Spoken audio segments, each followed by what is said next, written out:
Vasu Gita arts వరుసగా మళ్ళీ dubbing సినిమాలకి అయిపోతుంది పరిమితం. ప్రస్తుతం విజయ్ అంటే అంతకుముందు కాంతార సినిమా సక్సెస్ఫుల్ సినిమాలు చేసినా కానీ ఇది కూడా ఓ డిఫరెంట్ సినిమా. దీనికోసం ఎంతో మంది పోటీ పడి వెళ్ళి ఉంటారు.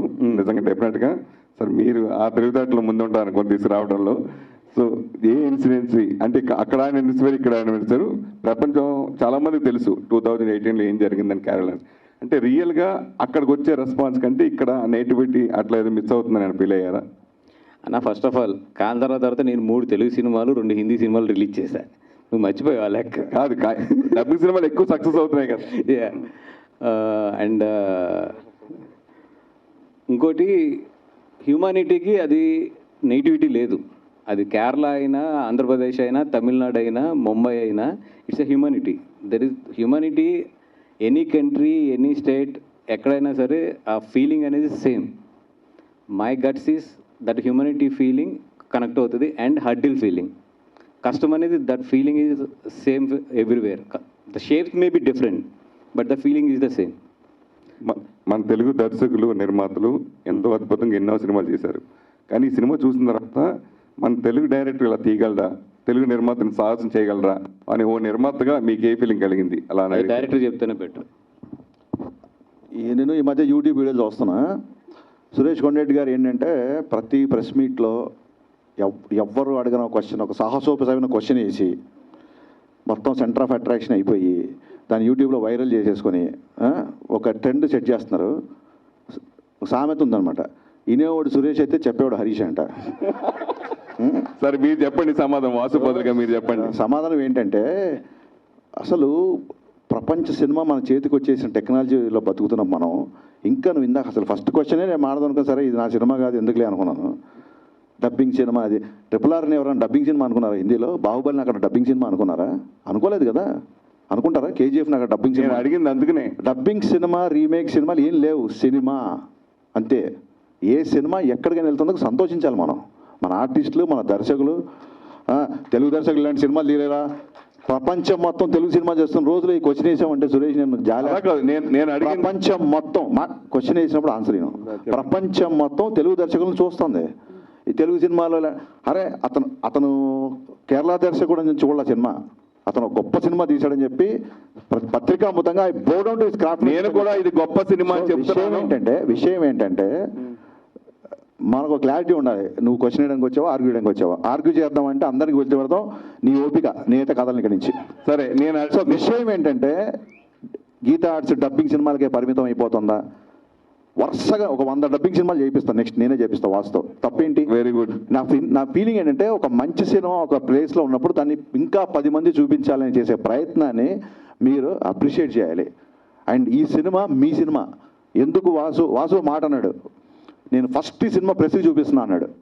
నేను అదే చెప్పబోతున్నా వాసు అన్న. ఎందుకంటే మా గట్ ఫీలింగ్ ఏంటి తెలుసా, ప్రమోషన్ ఎలా చేయాలి, ఎన్ని స్కీమ్స్ చేయాలి, కాలేజీలకు వెళ్తాం, అక్కడికి వెళ్తాం, ఎన్ని పక్కన పెడితే రిపోర్టర్లందరికీ సినిమా నచ్చితే మీరు చేసే ప్రమోషన్ దగ్గర ఏ ప్రొడ్యూసర్ ప్రమోషన్ నిలబడదు. అంత పవర్ఫుల్ వ్యక్తులు మీరు. సో మా గట్ ఫీలింగ్ ఏంటంటే ముందు మీరు సినిమా చూస్తే డెఫినెట్గా మీరే 10 మందికి చెప్తారని మా ఇద్దరం ఫీల్ అయ్యాం ఈ సినిమా విషయంలో. అది మా నమ్మకం. మీరు వచ్చి డబ్బింగ్ సినిమా చేస్తున్నారు, వరుసగా డబ్బింగ్ సినిమాలు రీమేక్లే చేస్తాం. అవి మంచి సినిమాలు చేస్తున్నావా లేదా అని ఇంపార్టెంట్ ఇక్కడ. సో తెలుగు దర్శకుడు, తమిళ దర్శకుడు, హిందీ దర్శకుడు అన్ని చోట్ల ప్రశాంత్ నీల్కి ఇక్కడ రెడ్ కార్పెట్ వేశారు తెలుగు ఫిల్మ్ ఇండస్ట్రీ. అతను కన్నడ దర్శకుడు మనం అనట్లేదే. ఆ బౌండరీస్ వెళ్ళిపోయినాయి సురేష్ గారు. I'm just reminding you, there is only good cinema అంతే.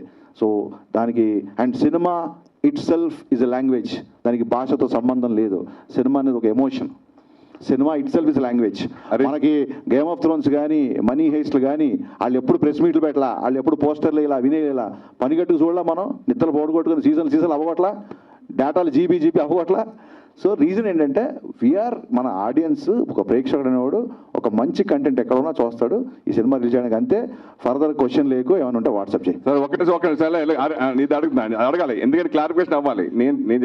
నేను కూడా డబ్బింగ్ సినిమాలు ప్రేమిస్తే, జర్నీ, షాపింగ్ మాల్, చాలా సినిమాలు చేశాను. నేను ఇప్పుడు మీరు అడిగారు కాబట్టి అంతా నేను విన్నా కదా, నేను అడిగింది మీరు విన్నాను కొంచెం. సక్సెస్ఫుల్ సినిమా చేశాను. సో డబ్బింగ్ సినిమాలు సామెత మిస్ అయ్యో. నేనేమన్నాను, వినేవాడు సురేష్ అవ్వాలి, చెప్పేవాడు హరీష్ అవ్వాలి. సరే, ఓకే. చెప్పేవాడు సురేష్ అవ్వకూడదు, అవ్వడు, వదిలేసేయి. సరే కాదు వాసు, నేను చెప్పింది ఏంటంటే ఈ సినిమా మా అందరికి నచ్చింది.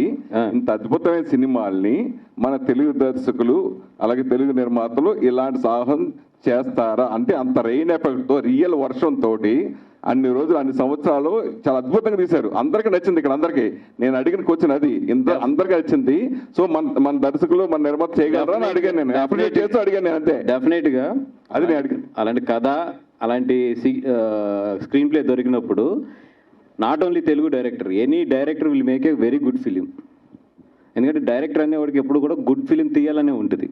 కానీ అక్కడ మలయాళంలో నాకు తెలిసి అంతమంది 3 స్టార్స్ అలా ఈ కథకి ఎవరు ముందుకు రారు. మన తెలుగు హీరోలు అయితే రారు నాకు తెలిసి. సురేషన్న, ఇగో నేను ఏదో సినిమా పబ్లిసిటీ చేసుకోవాలి, నువ్వు నన్ను మొత్తం తీసుకెళ్ళి మైక్ ఇది చెప్పండి, ఇది ఆ డైరెక్టర్ అంటే ఎలా ఒప్పించగలిగారు, ఆ యంగ్ హీరోలు ఎలా ఒప్పించగలిగారు? మనం ఎప్పుడంటే ఏ విషయమైనా సరే శాస్త్రి గారితో ఒక మంచి పాత్రికేయులందరికీ సురేష్ గారు చెప్పిన దాని గురించి ఒక అద్భుతమైన ఎక్స్పీరియన్స్ గుర్తొచ్చింది నాకు. మహానుభావుడు చనిపోయిన సీతారామ శాస్త్రి గారు ఎక్కడ ఉన్నారో, ఒక లైన్ రాసినప్పుడు మిరపకాయకి బాలేదు అన్నా నేను. అనగానే శాస్త్రి గారు ఆల్మోస్ట్ అన్నా కానీ పెదనాన్నని పిలుస్తాను, చెవి మెలేశారు ఆయన. ఆల్మోస్ట్ బాలేదు అనేది జనరల్ స్టేట్మెంట్, నాకు నచ్చలేదని చెప్పు అన్నాడు ఆయన. నాకు ఆ రోజు నిజంగా కనువిప్పి కలిగింది. మనము నీ డౌట్ అది, తెలుగు హీరోలు ఒప్పుకోరు. అందరు హీరోల తరఫున నువ్వు ఒకళ్ళతో పుస్తకం ఎలా స్టేట్మెంట్ ఇచ్చేస్తావు ప్రెస్ మీట్లో?